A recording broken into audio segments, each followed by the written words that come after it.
तो TFR 2024 का complete solution, ये इसका पार्ट 1 है। इसमें 1 से लेकर 10 तक के क्वेश्चन सॉल्व करेंगे और पूरी डिटेल में करेंगे। ओके, ठीक है। एक एक क्वेश्चन को समझते हुए कि किसको कैसे सॉल्व करना है, कैसे पता चलेगा कि इसका आंसर ये होगा, ठीक है, किस तरीके से सॉल्यूशन की ओर जाना है, ये सब सोचते हुए करेंगे। और कहीं भी कोई डाउट हो, बीच में कोई चीज समझ में ना आती है, तो आप लोग पूछ सकते हैं किसी से। तो मैं स्टार्ट करता हूँ। और इसके बाद भी अगर आप कभी देखते हैं, कोई भी व्यक्ति बाद में देखता है, यूट्यूब में ही देखता है, तो आप लोग नीचे कोई चीज समझ में ना आती है तो नीचे कमेंट में लिख सकते हैं, या कुछ भी डाउट हो तो वो भी लिख सकते हैं, ठीक है। तो इस बार मेरा प्रयास रहेगा कि ये TFR 2024 का सॉल्यूशन जो है कंप्लीट यूट्यूब में अवेलेबल कराया जाए, ऐसा मैं इंग मैथमेटिक्स से बोलूंगा, ठीक है। चलिए तो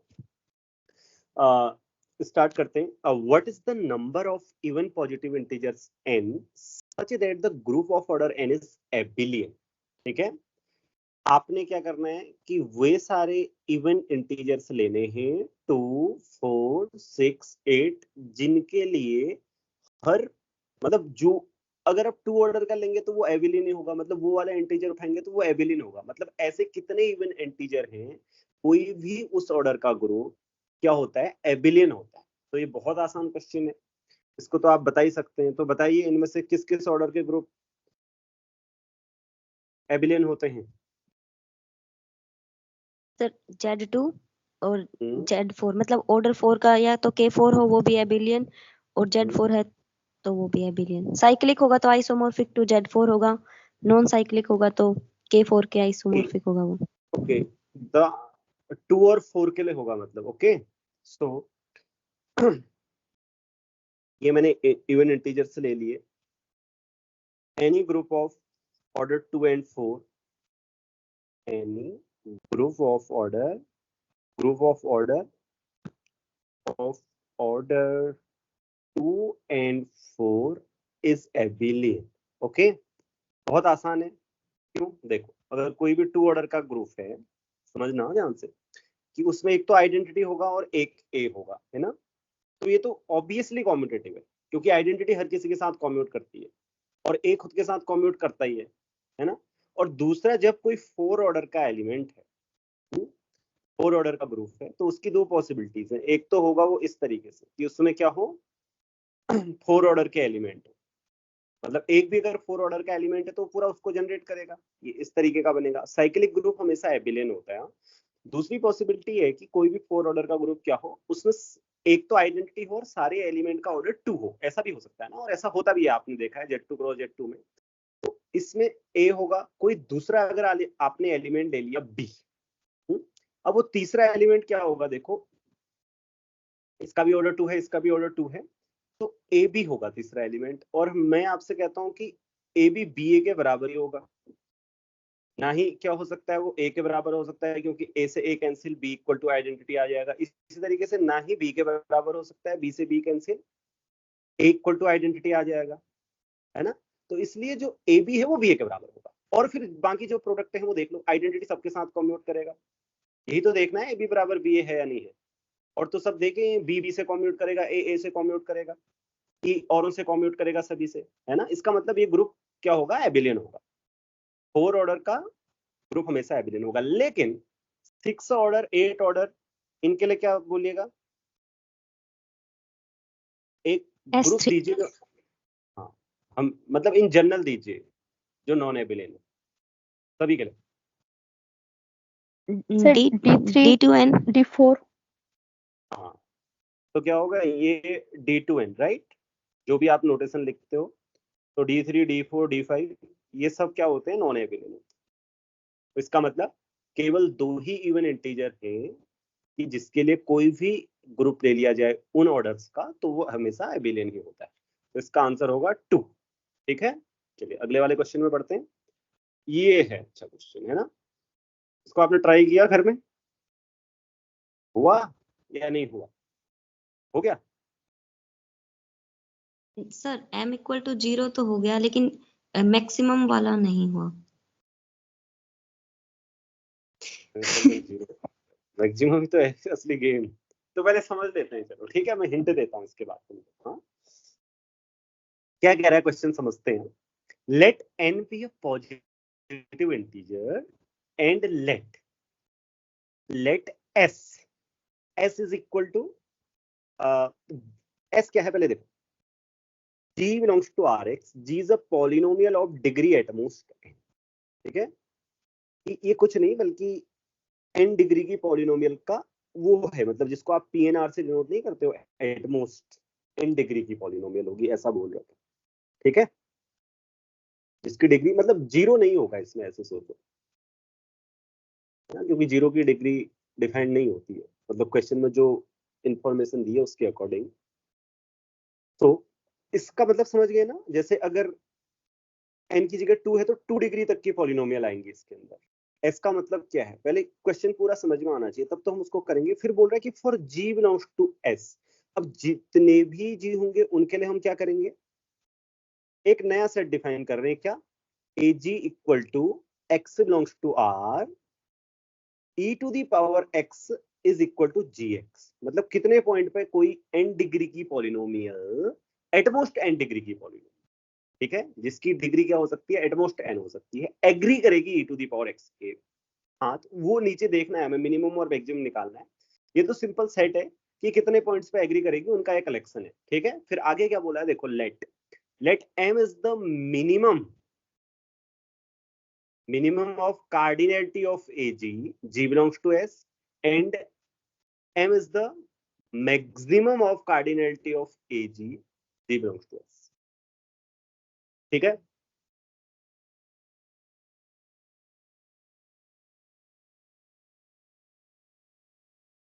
तो मिनिमम तो हो ही गया है, जैसे कि तुम लोगों ने कहा, बहुत आसान है मिनिमम, है ना। मिनिमम कैसे हुआ by the way, sir gx equal to x लिया तो फिर ex मतलब ex और x का वो कभी कट नहीं करेंगे। ओके ठीक है, मिनिमम तो आसानी से हो गया, ठीक है, बहुत अच्छी बात है।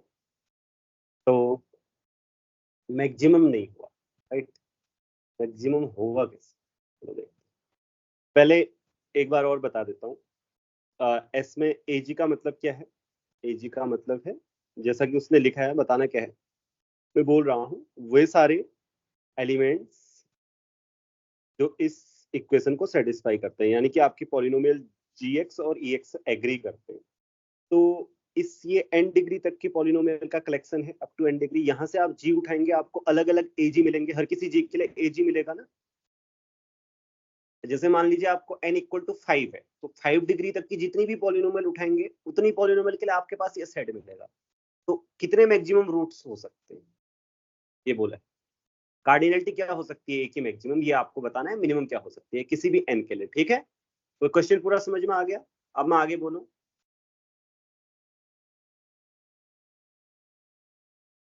तो suppose g be a polynomial of degree k, n की बात ही नहीं करता मैं, इन जनरल एक बात आपसे पूछ रहा हूँ कि k डिग्री की पॉलिनोमियल है मान, और डिग्री k, तो इस सेट की कार्डिनलिटी क्या होगी, इसका अपर बाउंड आप बताइए। द नंबर ऑफ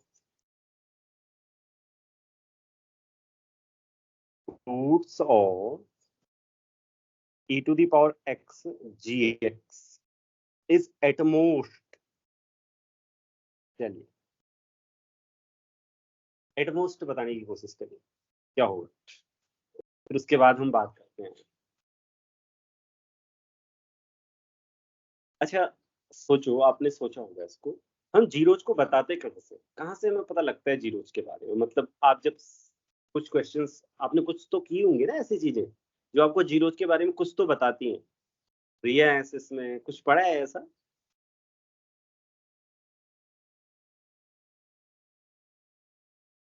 कुछ भी नहीं पढ़ा, तुम केवल नाम भी बोल दोगे उसका, मैं फिर आगे सॉल्व करूंगा। तो कुछ तुमने रियल एनालिसिस में ऐसा पढ़ा है जो आपको जीरोज के बारे में कुछ बताता है, डिफरेंशियल फंक्शन के, नहीं,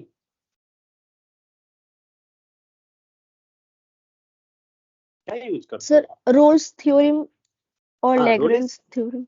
हाँ, रोलेस थ्योरम काफी है, तो रोलेस थ्योरम यूज कर सकते हैं हम इसमें। कैसे, देखो, एट मोस्ट के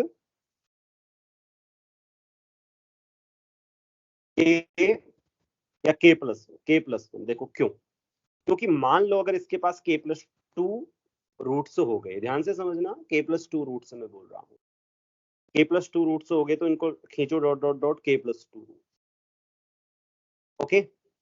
डिस्टिंक्ट k+2, एटमोस्ट k+1, मैं डिस्टिंक्ट की बात कर रहा हूँ, हाँ, क्योंकि हमें कार्डिनलिटी गिनते वक्त डिस्टिंक्ट रूट ही चाहिए ऊपर, तो नंबर ऑफ डिस्टिंक्ट रूट्स में बोल देता हूँ, डिस्टिंक्ट रूट्स ऑफ, क्योंकि डिस्टिंक्ट की आवश्यकता है ना मुझे, कार्डिनलिटी की सेट की काउंट करूंगा तो डिस्टिंक्ट ही आएंगे। तो आप देखो अगर k+2 रूट्स है, k+1, मैंने बोला k, मान लो कि k+1 से ज्यादा है, तो प्रॉब्लम क्या होगी देखना, k+2 रूट्स है फॉर एग्जाम्पल, तो एक एक रूट क्या आएगा इसके डेरिवेटिव का, इसको मान लीजिए hx equal to e⁻x minus gx, okay. तो एक एक रूट h' का क्या आएगा, इसके बीच में आएगा ना, फिर ऐसे ऐसे करके इसके पास कम से कम k+1 रूट्स होंगे, राइट। इस तरीके से आप डिफरेंशिएट करते जाओगे, कितनी बार डिफरेंशिएट करोगे ये बताओ, ये आ जाएगा e⁻x, कितनी बार डिफरेंशिएट करने पर,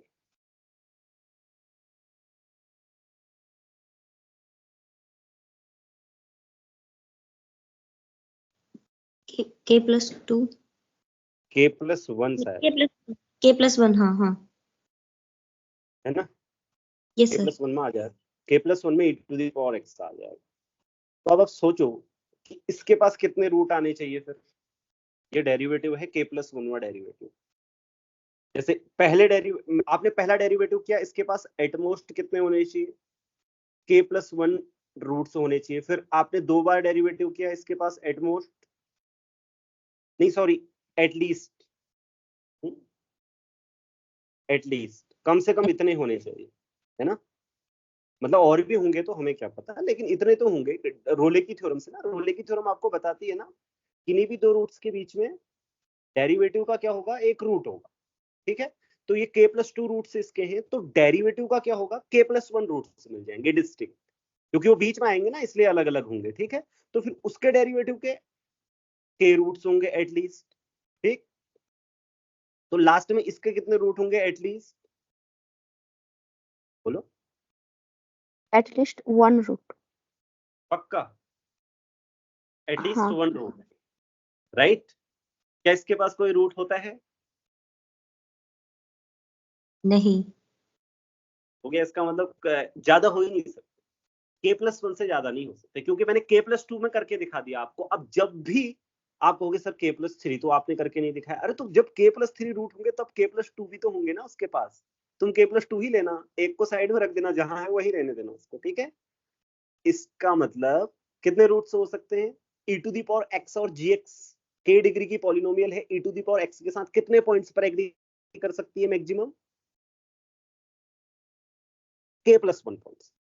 अभी आंसर आया नहीं है, आंसर कह रहा है कि सर कार्डिनलिटी एट, हाँ बोलो, सर मैं ये बोल रही हूँ कि अगर हम k+1 टाइम तक डेरिवेटिव करेंगे तो फिर ex प्लस में कुछ तो आएगा ना, जैसे x⁻⁴ k+1 है, तो k+1 का फैक्टोरियल नहीं आएगा, जैसे x² लिया तो उसका डबल डेरिवेटिव तो 2 आता है। आएगा आएगा, yes।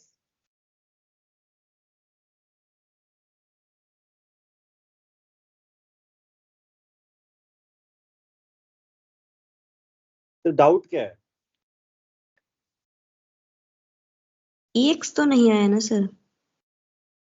अच्छा तुम बोल रहे हो अगर k+1 टाइम्स डेरिवेटिव करेंगे तो ex से नहीं आएगा, कुछ और आएगा।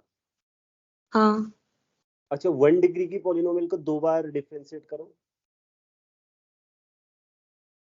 0।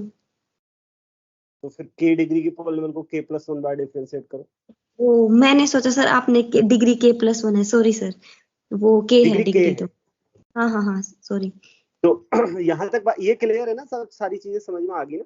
तो यहां से प्रूफ क्या हुआ कि जैसे अब वापस चलते हैं हम, एजी में कितनी, अगर एजी की कार्डिनलिटी कितनी हो सकती है maximum, cardinality of AG is less than N equal to n+1। आई बात समझ में? क्यों? क्योंकि ना आपने क्या किया, देखो किसी भी कार्डिनलिटी n+1 हो सकती है, इसका मतलब यहां पर ना ये जो m है आपको मैक्सिमम देखना है, इसके अंदर n+1 से छोटे ही एलिमेंट आएंगे, या n+1 भी आएंगे, मतलब कोई पॉलिनोमियल मिलेगी जो एग्जैक्टली n+1 पॉइंट्स पर एग्री कर रही होगी e⁴x के साथ। आ रही है बात समझ में?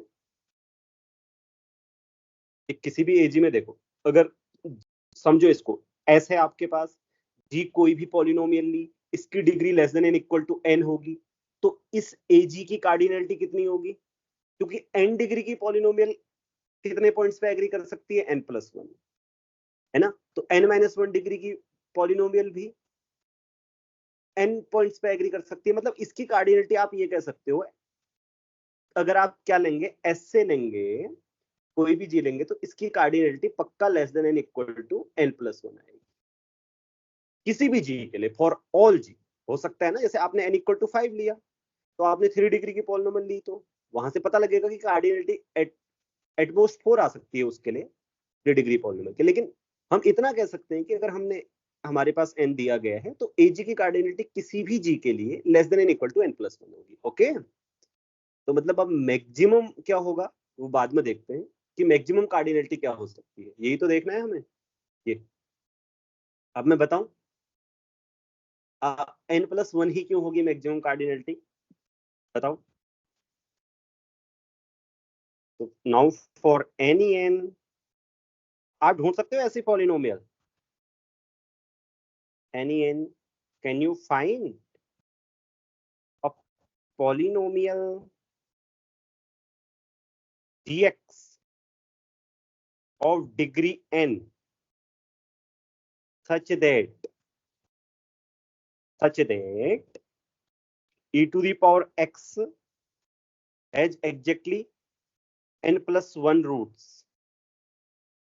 डिग्री n हाँ, मैं डिग्री n ही तो बोल रहा हूँ। लिखा नहीं। ओ, डिग्री n बोलो, तब मैक्सिमम होगा हमेशा n+1, otherwise less than N equal to n+1। तो can you find,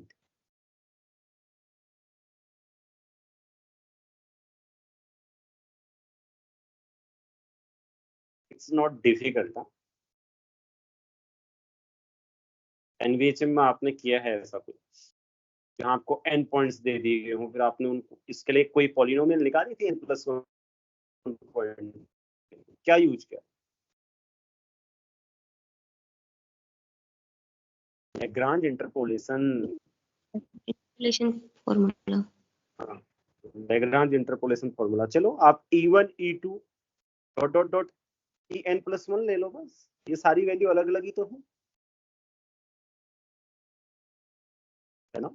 e1 e2 dot dot dot e to the power n+1, ये सारी अलग अलग वैल्यू है ना, क्योंकि e to the power x 1 function होता है।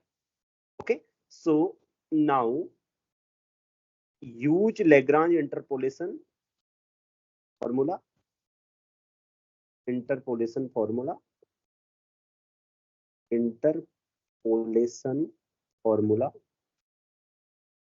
to get a polynomial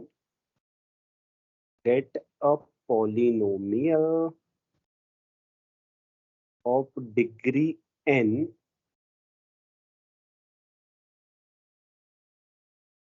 such that dot dot dot, okay, degree n, a polynomial gx of degree n लिख देना, such that ये इसके पास exactly n+1 सॉल्यूशन है। n+1 से ज्यादा तो होंगे नहीं, अब है ना, आप तो ऐसी पॉलिनोमियल फाइंड कर दोगे लैग्रांज की पॉलिन से जो इसको सेटिस्फाई कर रही होगी, इससे ज्यादा सॉल्यूशन हो नहीं सकते हैं।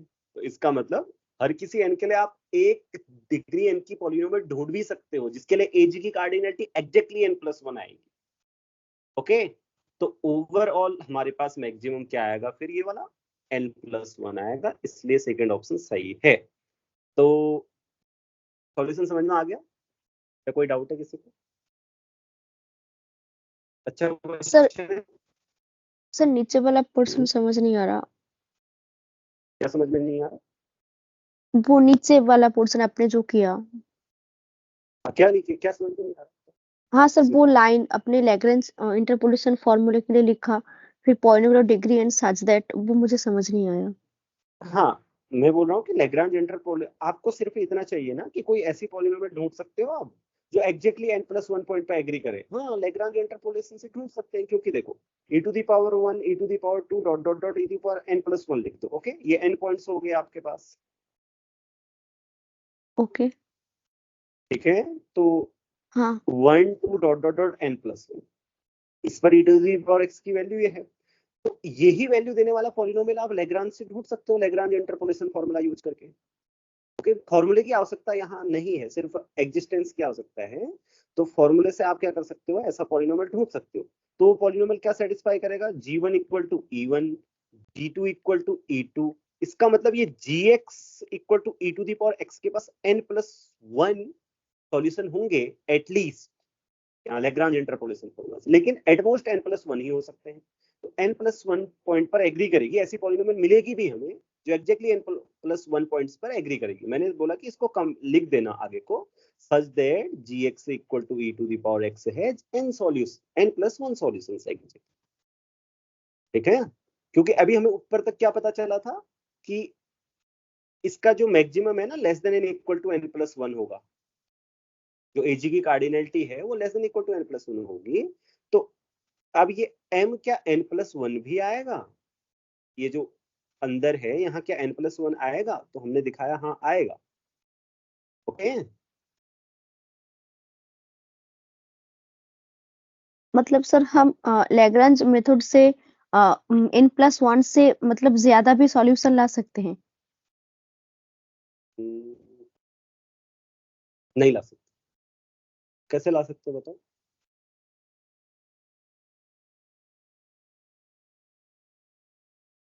लेकिन वो फिर पॉलिनोमियल की डिग्री बदल जाएगी ना, ला तो सकती हो तुम, डिग्री बदल जाएगी। n डिग्री की पॉलिनोमियल आती है ना, n+1 पॉइंट्स दिए होते हैं आपको, तो n डिग्री की पॉलिनोमियल आती है ना लैग्रांज इंटरपोलेशन फॉर्मूले में। हाँ हाँ जैसे आप, हाँ, हाँ। तो n ओके डिग्री ओके। की पॉलिनोमियल अगर तुम ज्यादा पॉइंट लोगी तो ज्यादा डिग्री की आएगी। ठीक है। तो और कोई डाउट है किसी को?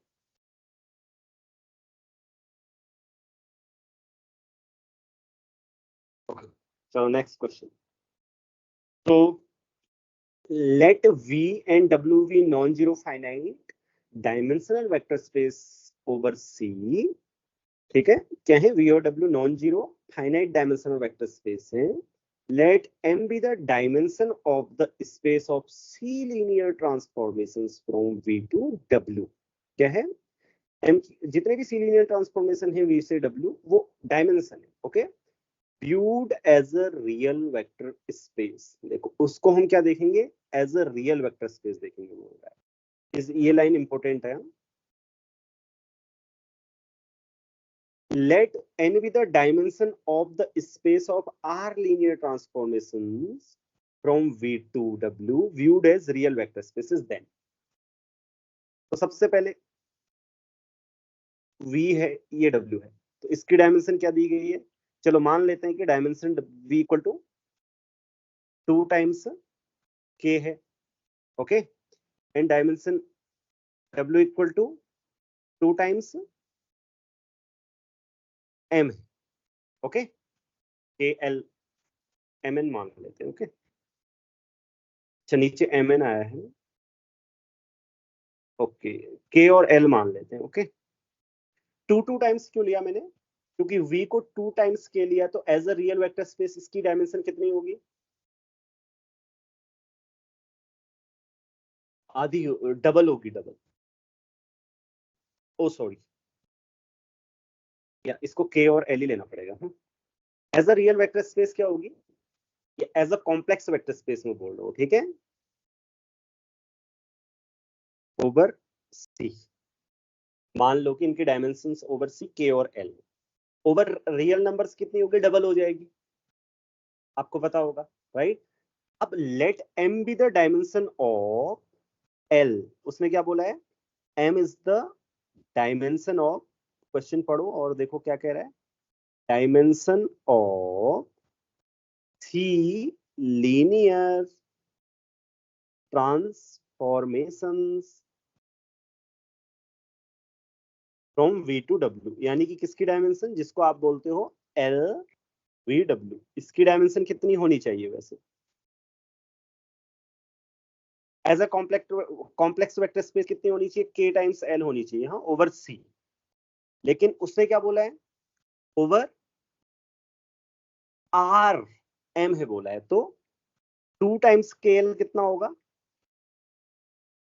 अगर इसकी डायमेंशन आपको ओवर r देखनी होगी इस वेक्टर स्पेस की, डबल हो जाएगी, तो 2 टाइम्स kl होगी, तो 2 टाइम्स kl क्या है, m। ओके, अब देखो, let n be the dimension of the space of r linear transformation from v to w। तो बताओ डायमेंशन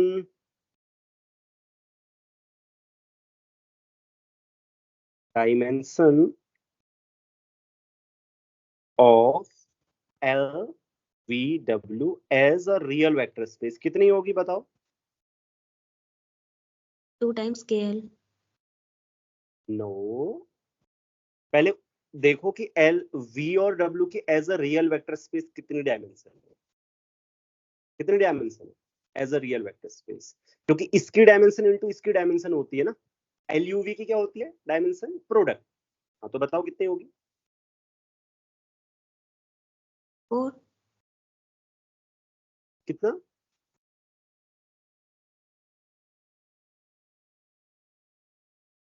सर KL।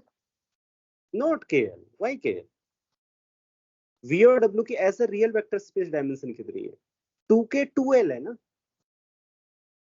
इसकी 2k होगी as a real vector space dimension, over C थी ये डायमेंशन, तो over are double होंगी ना, 2k 2l होंगी, तो फिर dimension of L U V as a real vector space कितनी होगी,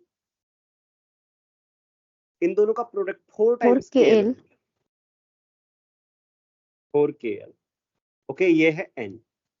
अब देख लो m और n में क्या रिलेशन है, अगर m आप 2 टाइम्स मल्टीप्लाई करोगे तो n आ जाएगा क्लियरली, राइट,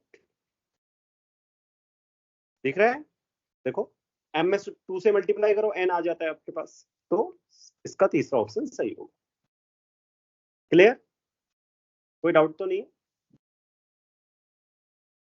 ध्यान देना इसमें गलती मत करना, dimension of L V W, क्योंकि तुम के और एल को नहीं करना है प्रोडक्ट, उसमें जो इनकी as a real vector space dimension है वो वैसे प्रोडक्ट करना है।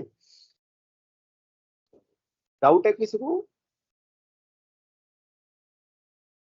चलो अगले वाले में आते हैं। 4, consider the real vector space of infinite sequences of real numbers, ये दिया है रियल नंबर्स का आपको सीक्वेंसेस का वेक्टर स्पेस दिया है, let W be the subspace of S consisting of all sequences which satisfy this relation, क्या ak plus 2 equal to 2ak plus 1 plus ak इसको सेटिस्फाई करती है, तो what is the dimension of W, कितनी dimension होनी चाहिए W की, 2।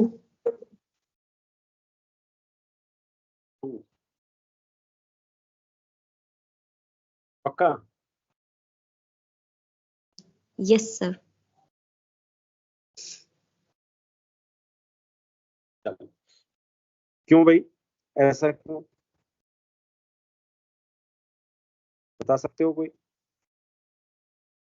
Sir W में sir A note A into A2 को तो हम A नोट और A1 के कॉम्बिनेशन में लिख सकते हैं, जैसे कि ये दे रखा है ना K plus 2 equal to 2AK plus 1 plus AK, यहाँ से तो फिर आखिर में मतलब 2 लीनियरली इंडिपेंडेंट वेक्टर ही मिलेंगे। ओके ठीक, जो तो देखो, ओके ठीक है, चलो A1 को हम क्या लिख सकते हैं, A0 दिया है, A1 दिया है, A2 को क्या लिख सकते हो आप, 2 times A1 plus A0, right, ऐसे लिख सकते हो ना, और A3 को क्या लिख सकते हो बताओ, अगर ये कोई भी वेक्टर दिया है इसको मान लेते हैं हम अल्फा है, okay, let alpha equal to this, तो A3 को क्या लिख सकते हो, देखो भाई A3 आपके पास आएगा तो सबसे पहली बात ये देखना, A3 आपके पास आएगा तो आप इसको क्या लिख सकते हो, 2A2 plus A3, okay, A1।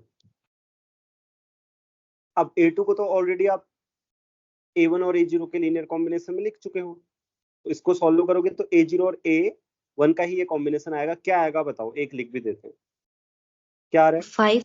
5A1 plus A0 dot dot dot, इस तरीके से इसको फिर ऐसे सभी को लिख सकते हो। A0 इसमें से बाहर ले लो तो ये 1 0 1, ये सच में ओनली A0 आएगा यहाँ पर और कुछ नहीं आ रहा? हाँ ठीक है, नहीं हाँ सर A0 ही आएगा। तो फिर वही पूछ रहा हूँ। 0 इस तरीके से इसको लिख सकते हो, राइट? आप ये हमेशा हर किसी वेक्टर को A1 A0 के लीनियर कॉम्बिनेशन में लिख सकते हो। इस टाइप के रिग्रेशन रिलेशन को आप सॉल्व भी कर सकते हो। मैंने सॉल्व कर लिया कि इसका एक क्लोज्ड फॉर्मूला निकाल दिया, एक इक्वल टू क्या है सर वो 2 है, वो 2 है। 2 है, ओके। 2 टाइम्स A0 आ रहा है, हाँ हाँ चलो कोई नहीं।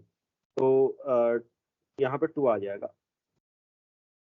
इस तरीके से आगे की मुझे आवश्यकता नहीं है, ये दो वेक्टर से लीनियरली इंडिपेंडेंट है, आप क्लियरली देख सकते हो, लीनियरली इंडिपेंडेंट। क्या कहोगे, आपको कैसे पता चला? अरे ऐसे पता चला, क्योंकि डिपेंडेंट होते हैं तो एक दूसरे के स्केलर मल्टीपल होंगे, तो आप इसमें क्या मल्टीप्लाई करके आप इसको ला सकते हो?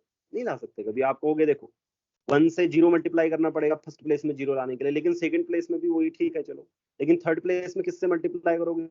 2 आए, 0 से करोगे नहीं आएगा ना, तो इसलिए ये लीनियरली इंडिपेंडेंट है, ओके। तो इसकी डायमेंशन कितनी है? 2 है। मतलब W का, पहली तो बात आपने क्या देखी कि W को स्पान किससे कर रहे हैं आप? दो वेक्टर से कर रहे हैं, उनका नाम गामा और बीटा बोलिए, ओके। दो वेक्टर से स्पान कर रहे हैं। उसके बाद आपने देखा कि ये लीनियरली इंडिपेंडेंट भी हैं दोनों, तो डायमेंशन कितनी होगी? Dimension of W is 2, okay. तो ये इस तरीके से सॉल्व होगा। अगले क्वेश्चन में चलते हैं। डाउट तो नहीं होगा ना किसी का? आसान था वो? ये है तो पूछ लो, मैं ऐसा नहीं कह रहा हूँ कि नहीं होना चाहिए है तो पूछ लो। चलो इसको करते हैं, ये भी बड़ा अच्छा क्वेश्चन है। Let f 0 to infinity to r be a continuous function if, ये दिया है आपको और ये पूछा। पहले आप लिमिट के बारे में अनुमान लगाने की कोशिश करेंगे तो अनुमान लगाया जा सकता है। अगर कई बार क्या होता है एग्जाम, इसके मैं ऑप्शन से नहीं लिखेगा, इसके ऑप्शंस 2 3 तो ऐसे ही थे कि इस पर जाएगी, इस पर जाएगी, और चौथा ऑप्शन था कि none of the other 3 option. उसके लिए आपको सॉल्व करना जरूरी हो जाता है। कई बार एग्जाम में क्या होता है कि ऐसा ऑप्शन नहीं होता है, तो इसमें केवल कांस्टेंट फंक्शन 2 लेके आप अनुमान लगा सकते हो। इस केस अगर कांस्टेंट फंक्शन 2 ले लो तो देखो ये सब सेटिस्फाई होगा। ये आएगा ना हमेशा, ये तो हमेशा 2 ही रहेगा, तो ये लिमिट 2 आएगी।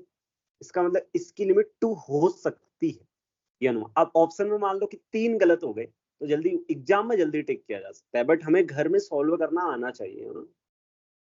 कई बार एग्जाम में होते हैं ना ऐसे क्वेश्चंस, तो अनुमान भी लगाना आना चाहिए। तो देखो इसको सॉल्व कैसे करेंगे। सबसे पहले दिया क्या गया है हमें, ये दिया गया है limit n tending to infinity, बड़ा आसान है, 0 to 1 f x plus n dx is equal to 2, okay।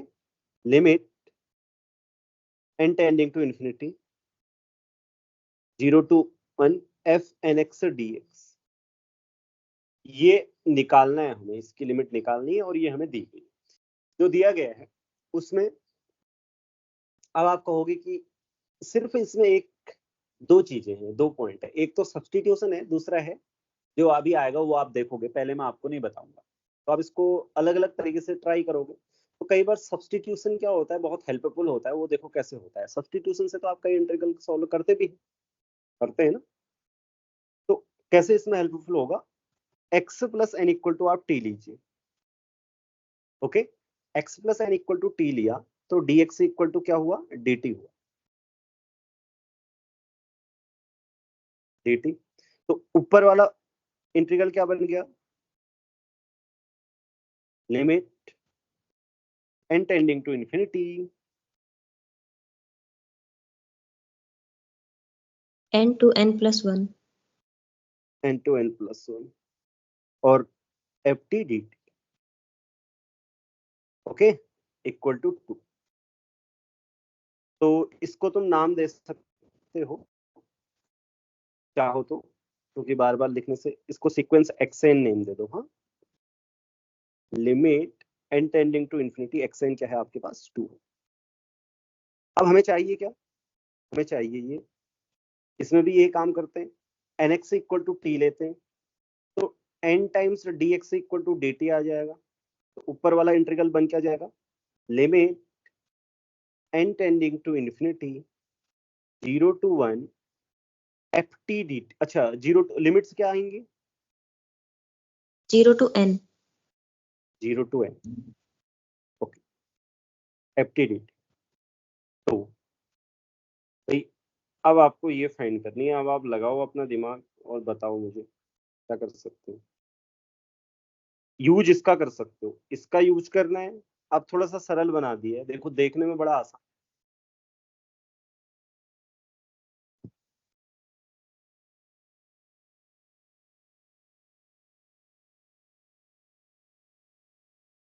क्या कर सकते हो, ये लिमिट आपको निकालनी है, देखो, और आपके पास ये लिमिट है, तो सोचो ये लिमिट है, लेकिन ये n to n plus 1 है, इसको ब्रेक करो ना। कैसे ब्रेक करेंगे, फिर आपको अपने आप ही पता। अच्छा, इसमें 1/n भी है, बल्कि मैं 1/n लिखना भूल गया, क्योंकि ये dx n dx बराबर dt आ रहा है ना, तो इसमें 1/n भी आएगा, ये आप नहीं भूलेंगे। ओके, तो ये क्या होगा, लिमिट, वैसे तो अगर आप सीक्वेंस के मतलब क्वेश्चंस करते होंगे तो आपको तुरंत ही आइडिया लग जाएगा कि क्या करना है इसमें। Limit n tending to infinity 0 to 1 ft dt, okay, plus 0 to 2 f, oh sorry 1 to 2 ft dt को थोड़ा सा ऊपर करता हूँ, dot dot dot, sir by 2 भी आएगा ना, बाई 2, कौन सा 2, n है ना नीचे, हाँ n,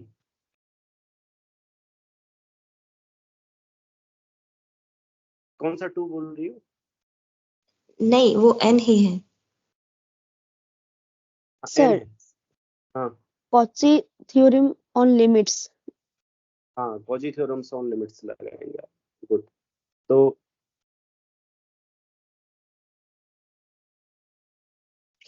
तो इस वाले की लिमिट क्या है, जो ये वाला आपको सीक्वेंस दी गई है, इसकी लिमिट है 2। तो Cauchy integral formula, sorry Cauchy first theorem on limits क्या बोलती है, x1 plus x2 plus dot dot dot xn by n की लिमिट कितनी होनी चाहिए, उतनी ही होनी चाहिए जितनी xn की, ठीक है। तो इसलिए इसका आंसर क्या आएगा,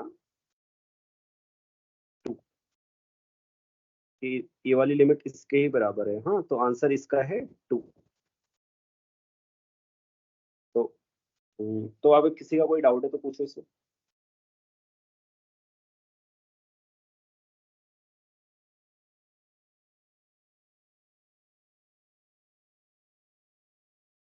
है कोई डाउट,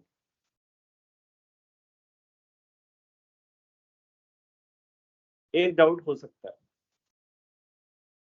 कि आप सोचोगे कि अगर सर n को पुट करेंगे, ये तो 1 से 2 आएगा, फिर मतलब ये 0 to 1 वाला होगा, इसका क्या करेंगे। इसका कुछ नहीं करना, अगर तुमको इसको डाउट है तो इसको बाहर ले लेना अलग से, इस टर्म को यहाँ से यहाँ तक देखना, ओके। आई बात समझ लो, यहाँ तो n इक्वल टू 1 पुट करोगे ना, तो 1 to 2 मिल रहा है आपको, तुम इसको अलग ले लेना है। ये तो फाइनाइट क्वांटिटी आएगी, क्योंकि कंटिन्यूअस फंक्शन दिया है ना, ये कंटिन्यूअस फंक्शन रीमान इंटीग्रेबल होता है, फाइनाइट क्वांटिटी आएगी। ये तो आगे वाला तो 0 पे जाएगा, ये इसमें तो लगा सकते हो कौची थ्योरम ऑन लिमिट्स, ठीक है। Let f r to 0 infinity be a function such that for any finite set e contained in R v है, क्या है कि अगर आपके पास कोई भी फाइनाइट सेट है, फॉर एग्जांपल कोई भी फाइनाइट सेट है a1 a2 dot dot dot an, तो आप क्या पाएंगे, क्वेश्चन में बोला है कि f a1 f a2 dot dot dot f an क्या होगा, less than and equal to 1। Okay, हमेशा। तो उसके करस्पॉन्डिंग क्या किया है, एक सेट डिफाइन किया है किसी भी फंक्शन के लिए CF। तो ये बोल रहा है कि वे सारे पॉइंट्स जो क्या हो, जिनके लिए f ग्रेटर देन 0 वैल्यू ले रहा हो, फंक्शन क्या है 0 टू इन्फिनिटी में है, ग्रेटर देन 0 वैल्यू ले रहा हो, उसके बारे में पूछा। ये CF डिफाइन किया है उन सारे पॉइंट्स का कलेक्शन जहां फंक्शन ग्रेटर देन 0 वैल्यू ले रहा हो। तो पहला बोला है CF फाइनाइट हो, दूसरा बोला है CF बाउंडेड है, और तीसरा बोला है कि CF has at most one limit point, चौथा बोला है CF is a countable set. सबसे पहले आप इसको गलत कर दीजिए, CF इज फाइनाइट, क्योंकि अगर CF फाइनाइट हो गया, अगर ये सही हुआ तो इसको भी सही होना पड़ेगा, और TFR में दो कभी सही होते नहीं है। CF is a bounded subset of, क्योंकि फाइनाइट सेट तो हमेशा बाउंडेड ही होते हैं, तो इसका मतलब पहला वाला तो वैसे ही गलत है, इसको सोचना ही नहीं है तुमने ज्यादा। अब CF is a bounded subset, इसका जो सही आंसर है CF has at most one limit, तो सबके लिए मैं काउंटर देता हूँ आपको, ठीक है, और फिर डी वाले ऑप्शन को प्रूव करता हूँ। ये सिर्फ मैंने ये बताया, कई बार एग्जाम में हेल्पफुल होती है ये चीजें, हाँ, लेकिन ऐसे अब जैसे आप घर में बैठ के कर रहे हो तो कैसे करोगे, देखो ये रियल लाइन खींचो आप लोग, ये रियल लाइन है और ये 0 है, 1 पर 2 पर 3 पर डॉट डॉट डॉट, ये 1 2 3 है, 1 2 3, इसको डिफाइन करो 1, फंक्शन को और जगह 0 डिफाइन करो, 1/2 स्क्वायर, 1/3 स्क्वायर, 4 पर 1/4 स्क्वायर। ओके,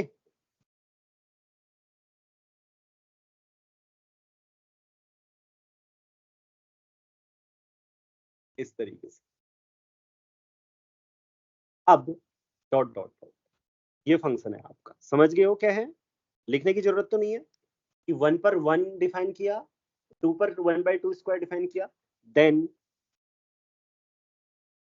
लाइक इसका सम कितना होता है, पाई स्क्वायर बाई 6 होता है ना, तो मैं इसको सीरीज को डिवाइड कर दूं, अगर 2 से डिवाइड कर दूं, 1/2, इसका भी बाई 2 कर लेता हूँ, और भी पाई स्क्वायर कर लेता हूँ, तो ऐसे कर लेता हूँ मैं, 1/2 pi square 3 pi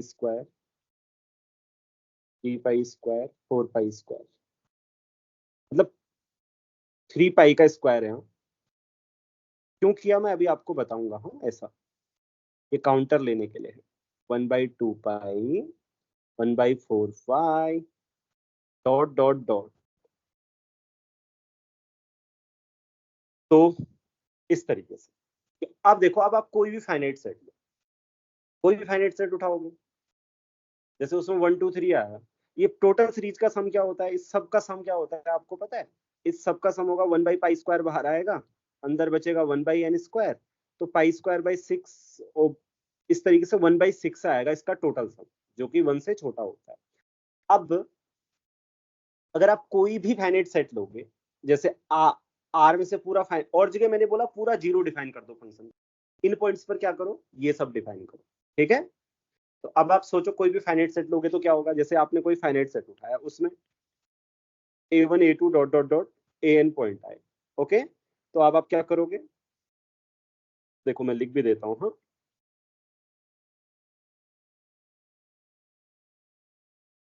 suppose fx is equal to 0 if x is not equal to 1 over n pi square, n pi का whole square, okay, 1 over n pi का whole square if x is equal to n, ठीक है, n क्या है, natural number है, n is natural number, लिख देना आप, ठीक है, समझ में आया। अब कोई भी फाइनाइट सेट ले लो, इसके लिए हाइपोथेसिस सेटिस्फाई हो रही है, तो ई में क्या होंगे, फाइनाइट पॉइंट्स होंगे, A1 A2 dot dot dot. अब आप देखो इस सम को देखो, FA1 plus FA2 dot dot dot, ये जो सम होगा आप मुझे बताना क्या ये less than and equal to this sum होगा या नहीं होगा।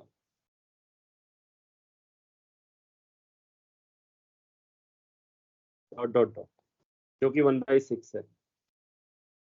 अरे सोचो, या तो 0.2 आएंगे इसमें से आपके रियल में, या तो कौन से आएंगे, ये A1 A2 वो होंगे जिन पर वैल्यू 0 है। स्क्रीन रुक गई है। सर नहीं sir, x not equal to n होगा ना, नहीं हाँ x not equal to n होगा ना। एक्स, वो आपने जो फंक्शन डिफाइन आप किया है बोलो वहां बोलो पे, आपने जो बोलो। फंक्शन डिफाइन किया है वहां पे x not equal to n होगा ना, आपने 1/n पाई स्क्वायर लिख रखा है।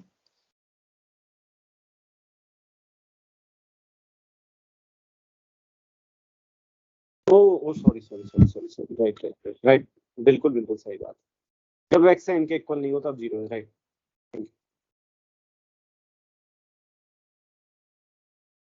तो देखो अब मैंने जब बोला कि आप कोई भी फाइनाइट सेट लोगे, या तो वो इनमें से कोई पॉइंट आएंगे या फिर इनमें से कोई आएंगे, राइट।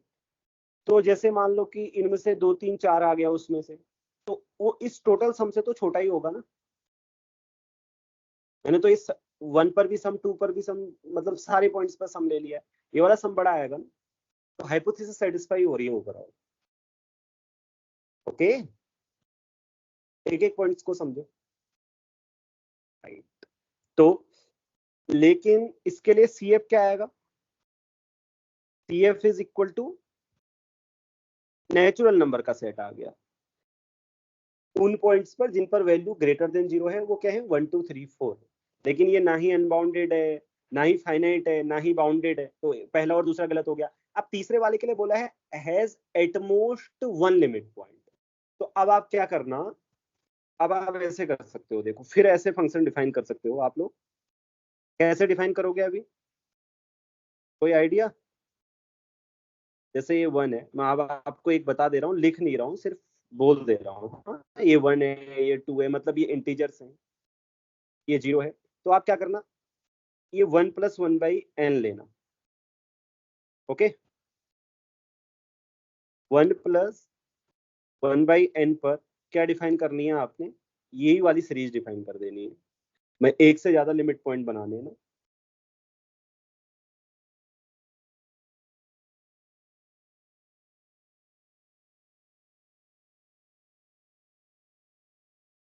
n का होल स्क्वायर, और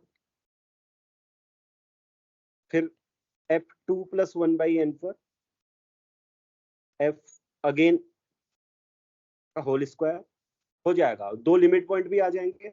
उस केस में आपका CF क्या आएगा, अब इसको समझो, CF क्या आएगा, 1 + 1/n, n belongs to n, union 2 + 1/n, n belongs to n, right. देखो मतलब सेम आइडिया है, हम इसको समझाऊंगा नहीं आपको, मतलब ऊपर का ही जैसा है ना। अभी मैंने क्या किया, ये जैसे ये 1 + 1/n है 2 पर, तो देखो इन इन पॉइंट्स पर ऐसे ऐसे ऐसे डिफाइन कर दिया, वही वाली सीरीज डिफाइन कर दी। तो ऊपर का ही जैसा है, डिफरेंस नहीं। आई बात समझ में। टोटल सम क्या आएगा, लेस देन इक्वल टू 1/6 + 1/6 आएगा, जो कि 2/6 होता है। तो सम क्या होगा, हमेशा 1/3 से छोटा होगा कोई भी फाइनाइट सेट के लिए। और जगह 0 डिफाइन कर दो। हाँ, F is otherwise 0, otherwise otherwise. Okay, same idea. अब मैं आपको प्रूव करवाता हूँ कि ये क्यों सही है। ठीक है, क्यों सही है वाला पॉइंट इसका ज्यादा मजेदार है, क्यों सही है वाला ज्यादा सरल भी है और मजेदार भी है। ओहो, तो CF is a countable set. आप नीचे क्वेश्चन देख लेना अगर चाहो तो, मैं ऊपर लिख दे रहा हूँ इसका सॉल्यूशन। क्या प्रूव कर रहे हैं हम? To prove CF is countable set. देखो, काउंटेबल सेट प्रूव करने के क्या तरीके होते हैं? क्या सबसे पहला कि किसी काउंटेबल का सबसेट दिखा दो, या countable union of countable set से लिख दो, है ना? Countable union of countable set से लिखते हैं ना हम कई बार, तो इसको भी वैसे ही करेंगे। कैसे करेंगे? कैसे लिख सकते हैं हम इसको? Countable union of countable define, solution लिख रहा हूं मैं, सॉल्यूशन लिखना भी आना चाहिए। हाँ, किस तरीके से लिखते हैं मैथमेटिक्स में। लेट Sn इक्वल टू वे सारे पॉइंट्स आर के जिनके लिए fx क्या है? Greater than 1/n। ओके, तो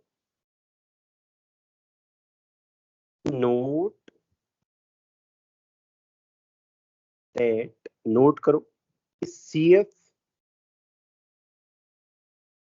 n goes to 1 to infinity Sn। क्या लगता है आपको? ये और नो?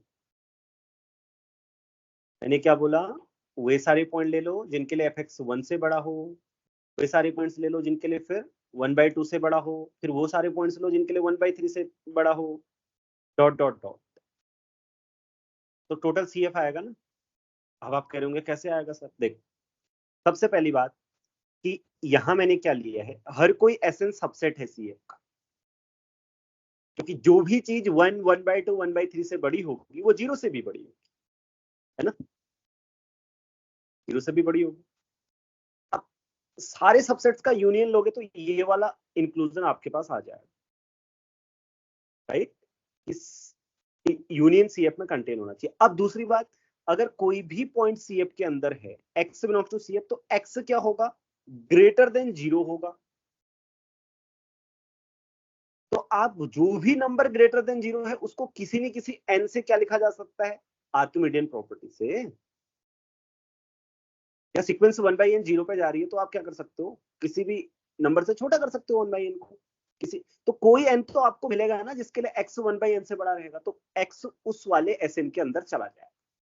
तो इसका मतलब हर कोई x यहाँ का किसी न किसी Sn में है। तो इसका मतलब क्या होगा? CF क्या किसके अंदर आ जाएगा?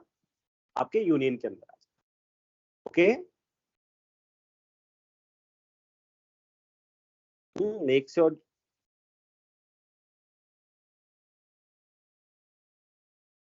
You understand. कहीं समझते ही ना हो तो फिर गड़बड़ हो जाएगी। Okay, each Sn countable?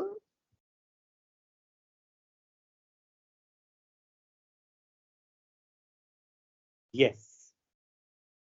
तुम पूछ रही थी रिया कि इसका यूज कैसे करेंगे। देखो, आप इसका यूज ऐसे करेंगे। यस, आंसर है यस। क्यों? Because each Sn has finitely many points।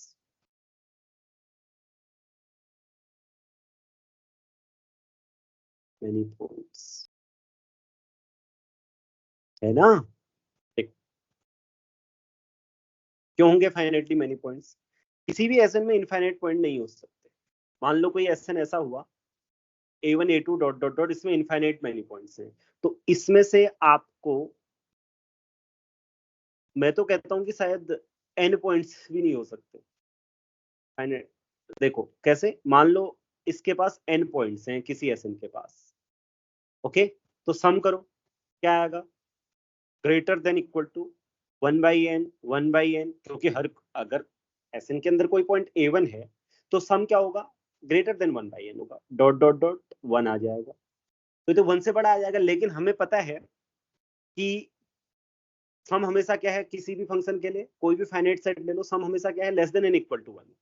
Okay, तो मैं ये बोलूंगा कि each Sn has finitely many points, at most n points, at most n-1 points. Okay, n points नहीं हो सकते Sn में। वाई? देखो, n तो है ही। हाँ अगर 1 हो भी गया तो 1 तो है ही मोड, ये summation fx less than equal to 1। तो 1 नहीं हो रहा ना, फिर स्ट्रिक्ट साइन आ रहा है। देखो बिकॉज इफ देखो लिख रहा हूँ a1 a2 dot dot dot an belongs to Sn, मान लो n पॉइंट्स हैं, देन ये फाइनाइट सेट होगा ना a1 a2 dot dot dot an। और देखो सम देखो क्या आ रहा है, हर कोई पॉइंट क्या है, क्योंकि Sn से आ रहा है तो हर किसी का सम स्ट्रिक्टली ग्रेटर देन 1/n है ना, और 1/n को n टाइम से ऐड करने पर क्या आता है, 1 आता है। कॉन्ट्राडिक्टिंग गिवन हाइपोथेसिस, 1 थोड़ी आ रहा है, स्ट्रिक्ट साइन आ रहा है। आई बात समझ में, गिवन हाइपोथेसिस। ओके, तो इसका मतलब क्या है, हर किसी Sn के पास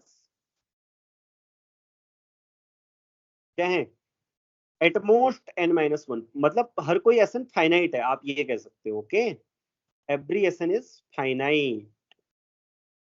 व्हाट डज इट मीन? तो TF is countable union of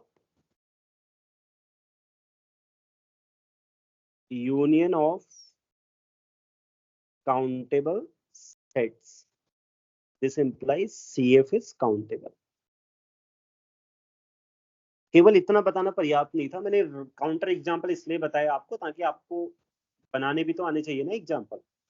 देखो मैंने सीरीज का यूज किया, उसमें किया ना, सीरीज लाया ना मैं, क्योंकि मैं सोच रहा था कि कैसे आएगा फाइनाइट मामला। देखो मैंने 1 से छोटा करने के लिए पाई स्क्वायर से डिवाइड किया, अपने आप नहीं बनती कोई चीज, मैंने बनाई ना यहीं पर, पाई स्क्वायर से डिवाइड किया, मैंने सोचा कि पाई स्क्वायर बाई 6 आ जाएगा, फिर वो तो 1 से बड़ा होगा, तो इसके लिए फिर मैंने कहीं ना कहीं क्या पता किसी फाइनाइट स्टेज के बाद 1 से बड़ा हो जाए, ऐसे मेरे मन में आया, तो मैंने सोचा इसको 1 से छोटा करने के लिए पाई स्क्वायर से डिवाइड कर देता हूँ, इस तरीके से बनाया।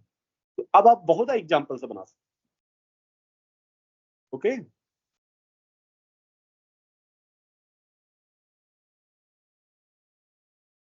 Is it okay?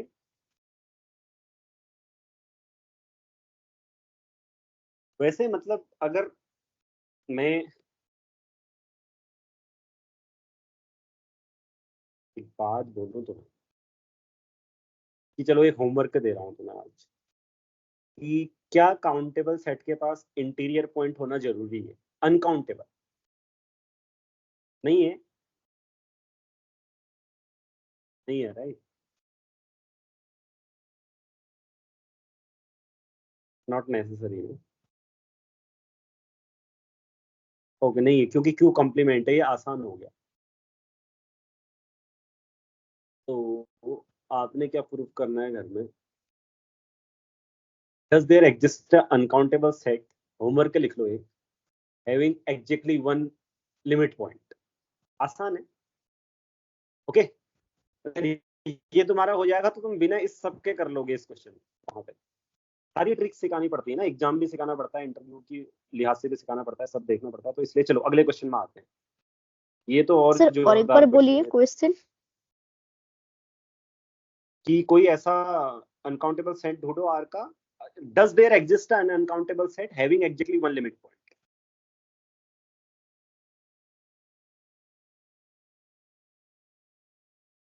Okay, prove और डिस्प्रूव, प्रूव नहीं लिखा है, प्रूव और डिस्प्रूव है। चलो ये अगला वाला 7th नंबर में आता है। 7th नंबर क्या कहता है कि late P be a prime, which of the following statements is true? निम्नलिखित में से कौन सा statement true? There exists a non-commutative ring with exactly P elements. There exists a non-commutative ring with exactly P square elements. There exists a non-commutative ring with exactly P cube elements. None of the remaining 3 of statements is correct. सबसे पहली बात बता दूं, TFR में लिखा होता है already notations and conventions में, कि किसी भी रिंग को कॉम्यूटेटिविटी किसी भी रिंग में यूनिटी मानी जाएगी। तो इसने भले ही यहाँ पे नहीं लिखा है रिंग विथ यूनिटी, लेकिन मानी जाएगी। आप इसका वो खोल के देख लेना नोटेशन एंड कन्वेंशंस में, कि all rings assume to have unity. ठीक है, तो ये और क्या है, there exist a non commutative ring with unity, अगर ऑप्शन पूरा बोला जाए तो। तो पहले ही बोले रहते हैं, ठीक है, तो उसको मानते हुए सॉल्व करेंगे। हाँ, इसको तो इसका पहले हाँ मतलब ये तो की में गलत है, अगर यूनिटी नहीं दे रखा है तो फिर बी भी सही होगा। हाँ, बी भी सही होगा, सी भी सही होगा। अगर यूनिटी दे रखा है तो यूनिटी दे रखा है तो फिर इसी यूनिटी इज अजम्पशन मैं ऑलरेडी बता रहा हूँ, उन्होंने बोल रखा है। तुम वहां नोटेशन से कन्वर्सन से हमेशा पढ़ोगी ना, हमेशा लिखे रहते हैं यूनिटी होगी। हाँ, हर किसी रिंग के पास होगी, पहले लिखे रहते हैं कि हम जो भी रिंग की बात करेंगे वो यूनिटी वाली मानी जाएगी। तो चलिए, सबसे पहले इसके लिए ना, इसका काउंटर मतलब सही वाला देना बहुत आसान है। There exist a non competitive ring with exactly PQ elements. क्योंकि जैसे मैंने ऊपर वाला क्वेश्चन आपको बताया, पहले एलिमिनेट किए फिर सही वाला बताया, लेकिन यहाँ पहले सही वाला बताऊंगा क्योंकि सही वाला पहले आसान है इसमें ज्यादा। देखो, there exist a non competitive ring with exactly PQ elements, तो बताओ, पता है आपको, ही दे सकते हो।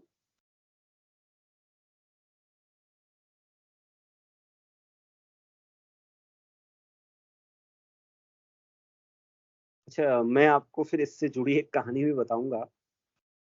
आई दिमाग में रिंग या नहीं आई? नहीं आई? बहुत आसान रिंग,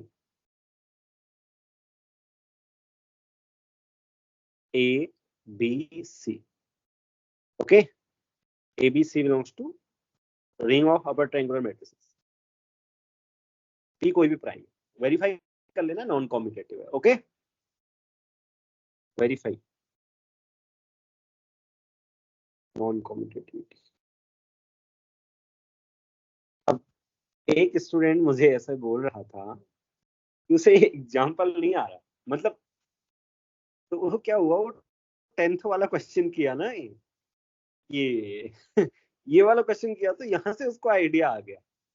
ये वाला क्वेश्चन किया ना इधर से, B denote the set of invertible upper triangular matrices 2 cross 2, यहाँ से दिमाग में आ गया, अच्छा ऐसे बन सकती है करके, तो फिर इसको लिख दिया। समझ में आई बात?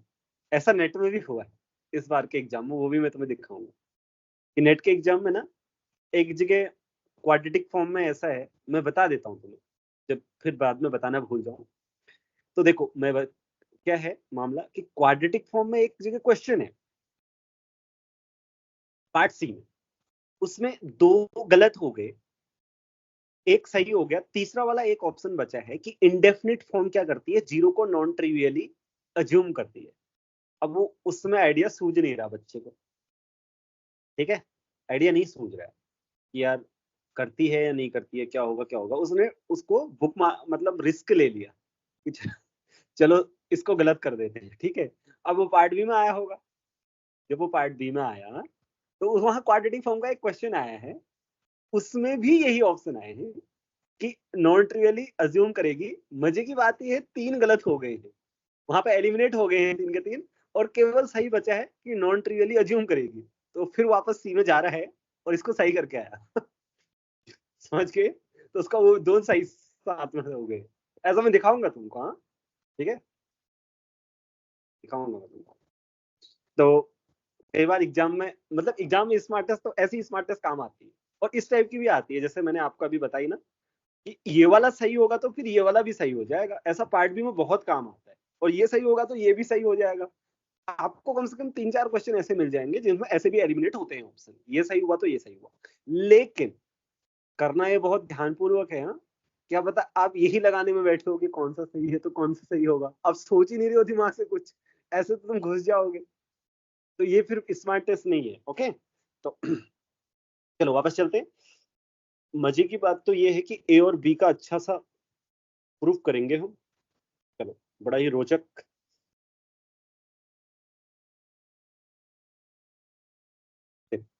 कैसे?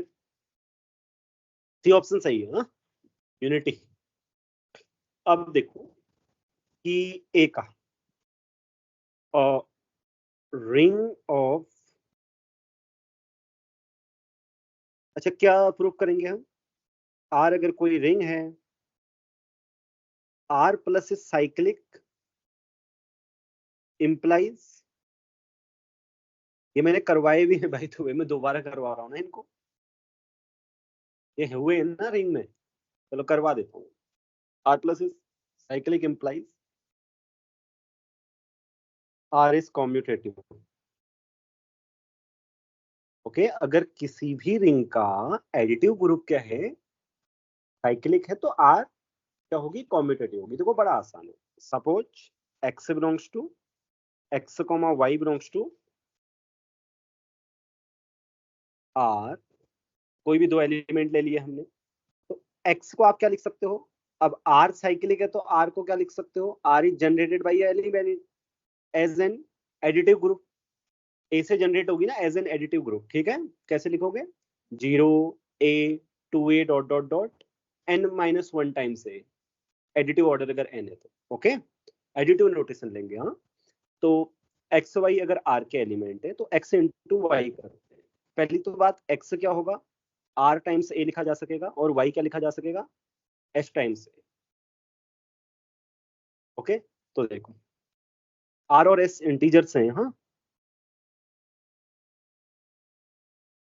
एक्स वाई को आप क्या लिख सकते हो, R A S A।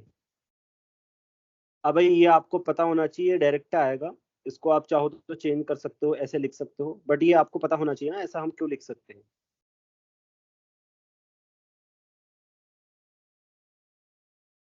RS square लिख सकते हो ना, और फिर इसको SR लिख सकते हो A स्क्वायर, और फिर उसको लिख सकते हो SA RA।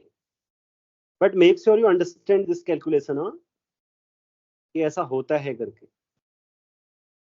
यहाँ पे तो फाइनाइट ही है, बहुत आसान है। नेगेटिव के लिए आपको करना होगा, यहाँ पे तो ये पॉजिटिव भी लिए जा सकते हैं, नॉन नेगेटिव R और S। तो जैसे A टाइम्स इसको लिख दो चाहो तो, इसको भी लिख दो, फिर डिस्ट्रीब्यूटिविटी लगा दो, कितनी बार ए स्क्वायर आएगा, RS बार ए स्क्वायर आएगा, फिर उसको RS और SR तो बात एक ही है, SR टाइम्स ए स्क्वायर, फिर SR को क्या लिख सकते हो, SARA। डिस्ट्रीब्यूटिविटी ETC यूज करके आएगा सब। हाँ, इसलिए बोल रहा हूँ, make sure you understand every step of the calculus. ठीक, तो ये आ गया YX, चाहे ये निगेटिव ही क्यों ना हो तब भी होगा। हाँ, ये सारा होगा। ये आपने देखा होगा गैलियन में एक्सरसाइज भी है ऐसा प्रूव करने को ना, NaMa होता है तो NMa प्रूव करो उसको, राइट। तो इसलिए ये तो कॉम्यूटेटिव हो गई ना, लेकिन इसमें नॉन कॉम्यूटेटिव एग्जिस्ट करेगी बोला है ऑर्डर P की। तो अब देखो, एवरी इफ R का ऑर्डर P है तो R प्लस तो साइक्लिक ही होगा, क्योंकि P ऑर्डर का ग्रुप क्या होता है, साइक्लिक होता है हमेशा ना, prime order group is cyclic. तो R हमेशा कॉम्यूटेटिव होगी, तो नॉन कॉम्यूटेटिव कोई एग्जिस्ट नहीं करेगी। अब ये जो सेकंड वाला ऑप्शन है, ये आपसे इंटरव्यू में पूछा जा सकता है। पहले वाला तो पूछा जाएगा, फिर दूसरा वाला पूछा जा सकता है, बड़ा मजेदार इसका प्रूफ है। तो बी क्या बोलता है कि there exist a non commutative ring with unity of order P square, of order P square. तो आप ये मान लीजिए कि R क्या है, R is a ring with unity of order P square. मैं प्रूव करूंगा कि ये कॉम्यूटेटिव ही होती है, ठीक है। I will prove that it's a commutative. अगर यूनिटी नहीं होती तो फिर होती है नॉन कॉम्यूटेटिव, ठीक है। 2 स्क्वायर ऑर्डर की ही होती है, कि 4 ऑर्डर की भी होती है, ठीक। वो हमने किया है। अब देखें ring of order P square कैसे। सबसे पहली बात, यूनिटी R के अंदर है, तो कैरेक्टरिस्टिक ऑफ R क्या होगी बताओ, इज 1 सॉरी P और P स्क्वायर। क्योंकि कैरेक्टरिस्टिक क्या करती है किसी भी रिंग की, उसके ऑर्डर को डिवाइड करती है ना। यूनिटी का तो ऑर्डर होती है कैरेक्टरिस्टिक। अगर आपके पास रिंग विथ यूनिटी है तो क्या होती है, यूनिटी का order as an additive order. हाँ, तो P या P स्क्वायर हो, यूनिटी का ऑर्डर जो 1 होता है उसका ऑर्डर 1 नहीं हो सकता। हाँ, क्योंकि 0 का एडिटिव ऑर्डर 1 होता है। 0 होता है आइडेंटिटी, एडिटिव आइडेंटिटी 0 होता है, यूनिटी नहीं होती एडिटिव, यूनिटी अलग होती। यूनिटी का जो ऑर्डर होगा वो क्या होगा, पी स्क्वायर को डिवाइड करेगा तो क्या होगा, पी या P square. If char R is P, शायद तब भी हो जाएगा। चलो वैसे मुझे शायद लगता है कि ये केस लेने की आवश्यकता नहीं, ओके, बट फिर भी मैंने लिख दिया तो लिख देता हूँ, हो भी सकती है। चलो, char R is equal to P square, then order of unity additive order, हाँ, पी स्क्वायर होगा, एंड आर को आप क्या लिख सकते हैं, 0 1 P 2 sorry 1 2 times 1 dot dot dot, इस तरीके से क्या लिख सकते हो, 1 से स्टार्ट करके पी स्क्वायर टाइम्स 1, और ये कॉम्यूटेटिव है, can be seen easily, okay. ये जेड पी स्क्वायर की एसोमोर्फिक है, कॉम्यूटेटिव। अगर यूनिटी का ऑर्डर क्या है, पी स्क्वायर है, एडिटिव ऑर्डर ना, तो ये सारे एलिमेंट अलग अलग होंगे कि नहीं होंगे, डॉट डॉट डॉट, लास्ट में पी स्क्वायर टाइम्स ऐड करोगे तो 0 आ जाएगा, सारे अलग अलग होंगे ना, तो ये साइक्लिक ग्रुप हो जाएगा। मैंने ऊपर ही लिख देना चाहिए कि अगर यूनिटी का ऑर्डर पी स्क्वायर है तो साइक्लिक हो गया, साइक्लिक है तो फिर से कॉम्यूटेटिव होगी ऊपर वाले case. Okay, this is a cyclic group as an additive group. हाँ, इसका एडिटिव ग्रुप साइक्लिक हो जाएगा तो रिंग कॉम्यूटेटिव हो जाएगा, ओके। तो अब मान लेते हैं कि कैर आर क्या है, आर पी, ओके, कैरेक्टरिस्टिक क्या है, पी है। अगर कैरेक्टरिस्टिक पी है तो क्या होगा, जेड पी होगी किसके अंदर, आर के अंदर, कैसे होगी, होगा 1 times 1 1 times sorry 2 times 1, 2 times 1 का मतलब यूनिटी को 2 बार ऐड करना, हाँ, p minus 1 times 1,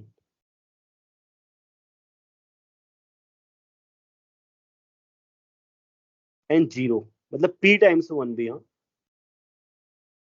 contained in r, okay. Centre क्या होता है देखते हैं, Z R means recall, ring का सेंटर जानते हैं आप लोग, वे सारे एलिमेंट रिंग के जो क्या है, सभी एलिमेंट के साथ क्या करते हैं, कॉम्यूट करते हैं, ओके, और all R belongs to R. इसको सेंटर बोलते हैं और ये सब रिंग होता है, सेंटर इज सब रिंग, सब रिंग।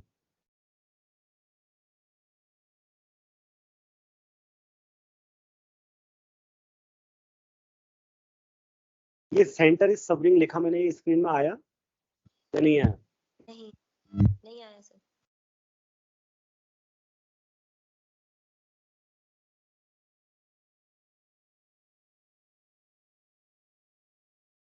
अब आया। तो देखो क्या बोल रहा था मैं, सेंटर हमेशा सब रिंग होती है। तो अब हम देखना चाहते हैं कि सेंटर में कितने एलिमेंट आते हैं, अगर सेंटर में सारे एलिमेंट आ गए तो क्या होगी, रिंग कॉम्यूटेटिव होगी, नहीं आए तो नॉन कॉम्यूटेटिव होगी, है ना, क्योंकि सभी एलिमेंट एक दूसरे के साथ कम्यूट कर रहे होंगे, कॉम्यूटेटिव का मतलब। तो जेड आर कंटेन्स, ऊपर वाले को मैं जेड लिख देता हूं, हाँ, इसका नाम जेड लिख देता हूं क्योंकि ये जेड का एसोमॉर्फिक है, लिख दूं इसको, तुम लोग नाराज ना हो जाओ इसलिए मैं लिख देता हूँ, यही लिख देता हूँ दोबारा, हाँ, 1.1, इसके बाद इसकी जरूरत नहीं पड़ेगी, तो जेड लिखने की कोई आवश्यकता नहीं है ये जेड का एसोमॉर्फिक, ओके। तो सेंटर में कम से कम पी एलिमेंट्स है, क्योंकि ये कम्यूट करेंगे ना, ये सारे एलिमेंट। आप कहोगे कैसे करेंगे, अब जो रिंग का कोई भी एलिमेंट ले लो, जैसे आप लोग कहोगे एन मतलब for example 2 times unity, 2 times unity से मल्टीप्लाई करोगे तो 2 टाइम्स यूनिटी से मल्टीप्लाई करने का मतलब 1 + 1 इंटू आर, ये क्या r 1 + 1 के बराबर नहीं होगा? दोनों तो 2r आ रहे हैं, दोनों तरफ देख लो, मतलब r + r आ रहे हैं दोनों। ओके, उसको मैंने 2r लिख दिया। ठीक है, इस तरीके से ये सारे सभी के साथ कॉम्यूट करेंगे। हाँ, तो सेंटर में कम से कम कितने एलिमेंट हैं? p एलिमेंट तो है। नाउ टेक एक y ले लेते हैं हम, किसका? रिंग का, such that y in p के अलावा है। हाँ, y does not belongs to, अब तो इसका नाम मुझे रखना ही पड़ेगा, इसका नाम मैं s रख लेता हूँ। हाँ, इसका नाम मैंने s रख लिया कि y इनमें से नहीं है। तो क्या कंसीडर करेंगे हम? क्लास इक्वेशन में ऐसे किए होंगे आपने कुछ क्वेश्चंस। ny का मतलब क्या है? अब हम देखना चाहते हैं कि ये y सेंटर में है या नहीं। y को सेंटर में देखना होगा तो कैसे देखें?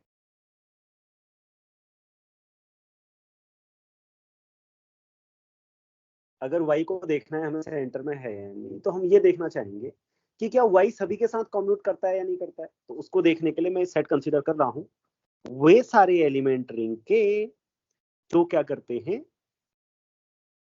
y के साथ कम्यूट करते हैं। और ध्यान रहे ये भी एक सब रिंग होती है। ओके,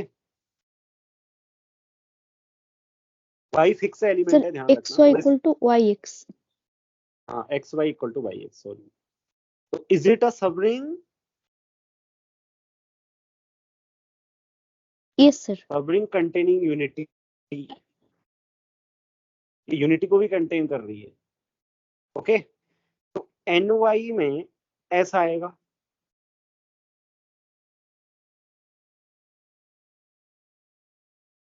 देख लो आ रहा है या नहीं आ रहा है।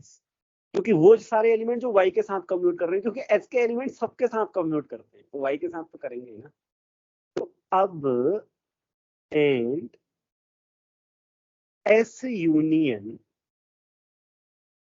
आप ये बोल सकते हो कि s union y contained in ny। अरे भाई, y भी तो y के साथ कम्यूट करता है, तो y s यूनियन y तो कम से कम ny में है। अब यहां से मैं डायरेक्ट क्लेम करूंगा कि देखो कार्डिनलिटी कितनी होगी ny की अगर सोची जाए, इसलिए p+1 से ज्यादा और p² से क्लेम आएगा यहां से डायरेक्ट, नहीं बराबर बराबर बराबर भी आएगा। हाँ, स्ट्रिक्टली दिस इंप्लाइज ny की cardinality p², this implies ny is पूरी की पूरी रिंग। बताओ कौन सा स्टेप नहीं आया समझ में? मैं एक चीज बोला नहीं ना बीच में, क्यों होगी ny की कार्डिनलिटी p²?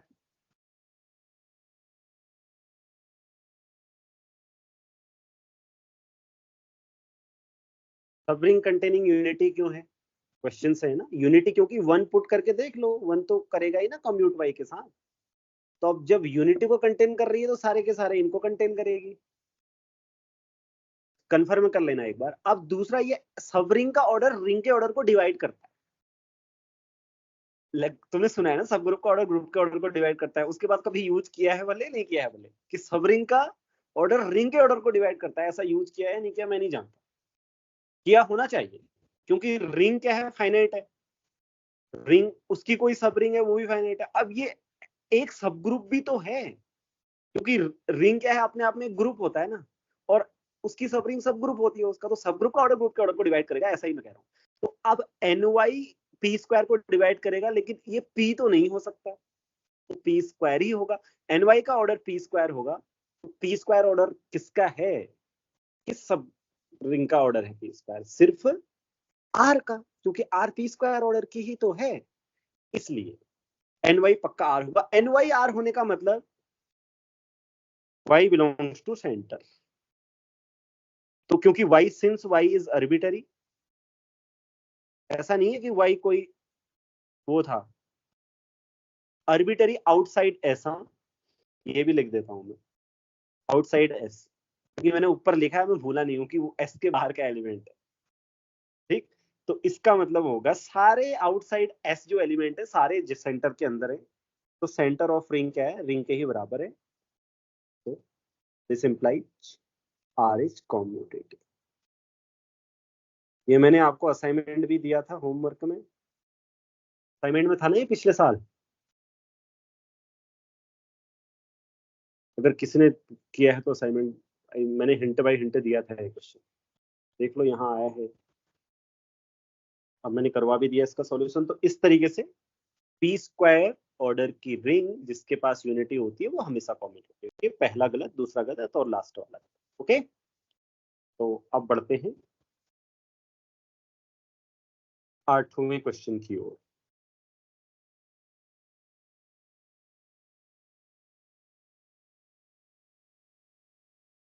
ओके, 18 मिनट हो रहे हैं हमारे पास, तो ठीक है एक काम करते हैं, आज इतना ही करते हैं, टाइम की कमी है।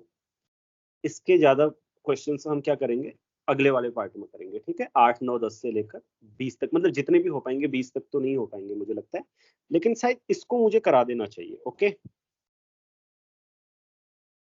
इसके बाद क्या है, चलो देखते हैं। 5 मिनट में हो जाएगा। Which of the consider the sequence an for n greater than equal to 1 defined by, ये दी है आपको,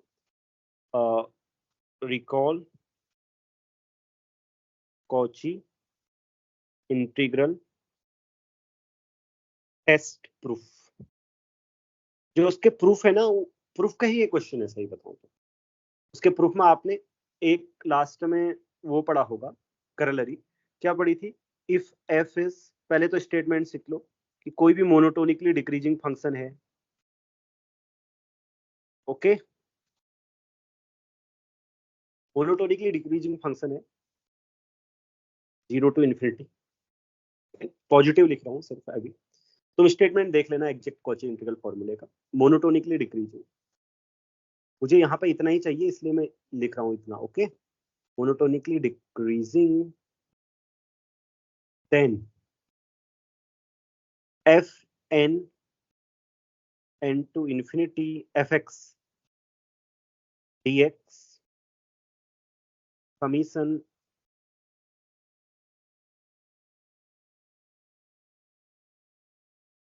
k goes to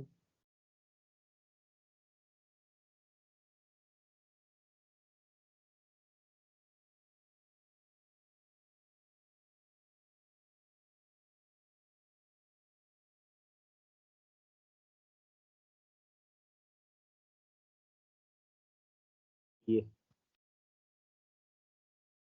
आपके जो सीरीज का है ना, ये इंटीग्रल का एक बाउंड भी देता है। आप कॉची इंटीग्रल टेस्ट में बता देता हूँ, कॉची इंटीग्रल जो फॉर्मूला है उसका प्रूफ खोलकर देख लो, सविता अरोड़ा की बुक में भी देख लेना। और नहीं तो 2-3 चीजें बता देता हूँ मैं, तुम विकिपीडिया में भी देख सकते हो, इंटीग्रल टेस्ट फॉर कन्वर्जेंस डालना, आ जाएगा नीचे से, ये वहां भी लिखा होगा। Okay, Cauchy integral test formula जब आप प्रूव करते हो, क्योंकि मैं उसको प्रूफ को रिपीट नहीं करना चाहता ना, क्योंकि वो ऑलरेडी हम कर चुके हैं, तो लास्ट में ये आता है वहां पे, ये आप देख लेंगे। ठीक है, प्रूफ तो ऑलरेडी किया है इसलिए। अब देखो, ये सिर्फ वही है, इसके अलावा नहीं है इसमें। तो इसमें देखोगे तो हमारे पास क्या है, फंक्शन 1/x² है। तो अगर पहले मैं क्वेश्चन पढ़ लेता हूँ, consider the sequence an defined by, ये an है क्या, ध्यान देना, ये इस तरीके की सीक्वेंस है, ये डॉट डॉट डॉट, समझ गए। तो क्या बोला है, विच of the following statements true about the sequence, NaN के बारे में पूछ रहा है वो, NaN की लिमिट क्या है। तो अगर यहां से हम यूज करें तो यहां से क्या आएगा, 1/x² dx summation k goes to n to infinity 1/k² is क्या होगा, fn। fn मीन्स 1/n² और फिर integral n to infinity 1/x² d इसको कैलकुलेट करो। ये बीच में तो क्या है, लिमिट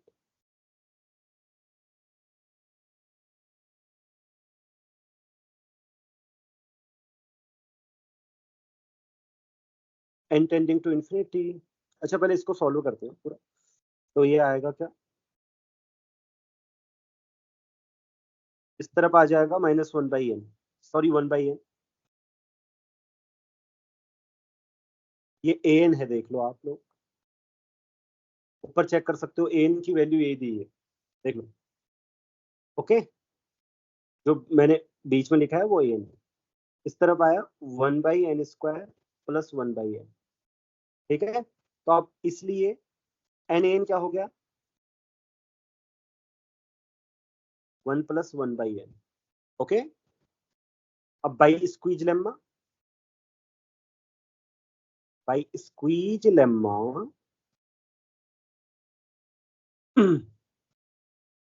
मैं सोच रहा था मैं प्रूफ लिख दूंगा कॉची इंटीग्रल फॉर्मूले का, बट ये लास्ट क्वेश्चन है इसलिए मैं नहीं लिख रहा हूँ प्रूफ। ओके, आप लोग देखेंगे उसको, क्योंकि प्रूफ ऑलरेडी डिस्कस किया है क्लास में, नहीं तो मैं लिख देता, अभी टाइम कम है। प्रूफ से ये कैसे आया वो भी तुम्हें बता देता, इसलिए मैंने डायरेक्ट लिख दिया यहाँ पे। और एक बार घर में जाकर देखना इसको, और नहीं आएगा समझ में कहीं पर, क्या पता प्रूफ भूल गए हो तो मुझे पूछ लेना एक बार, ठीक है। अब अगले पार्ट में हम फिर 9 से लेकर आगे के क्वेश्चंस करेंगे, तो आज के लिए इतना ही करते हैं। कोई डाउट तो नहीं है किसी का, कहीं तो पूछ लो, ठीक है। आज के पार्ट में इतना ही।